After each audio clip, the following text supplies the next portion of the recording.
مجیب صاحب پوچھتے ہیں کہ ہمارے ہاں یہ رائج ہے کہ جب کسی کو قرض کی ضرورت ہوتی ہے تو کھیت کو بٹا پر لگا کر کے قرض لے لیتے ہیں، یعنی کھیت دے دیتے ہیں اور اس کے بدلے میں قرض لے لیتے ہیں، اور جب تک کہ قرض کی ادائیگی نہیں کرتا تب تک کہ قرض خواہ اس کی زمین جوتتا رہتا ہے۔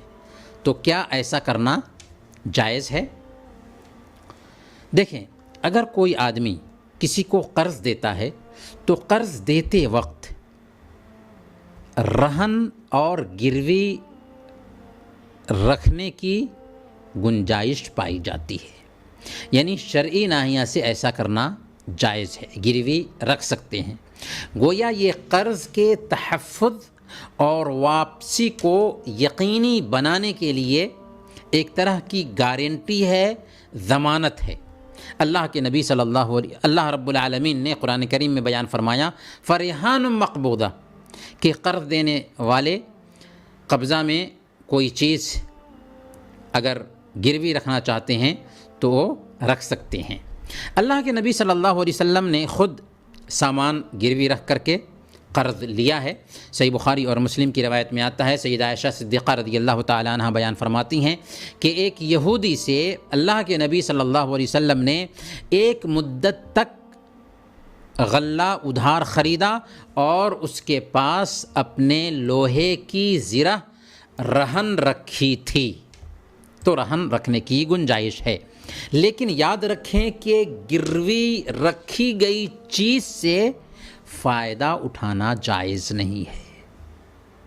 اس لیے اگر کوئی کسی کو 50,000 دیتا ہے اور اس کے بدلے اس کی زمین لیتا ہے، اس کی زمین جوتتا ہے، یا اس کے بدلے اس کے فلیٹ میں رہتا ہے، یا اس کے بدلے اس کی گاڑی کو استعمال کرتا ہے کیونکہ اس نے 50,000 دیا ہے، تو ایسا کرنا حرام ہوگا، سود ہوگا۔ کیوں؟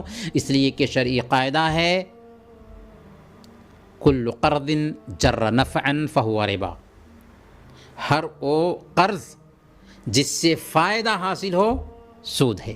قرض دے کر کے آپ فائدہ حاصل نہیں کر سکتے۔ اسلام کو بآسانی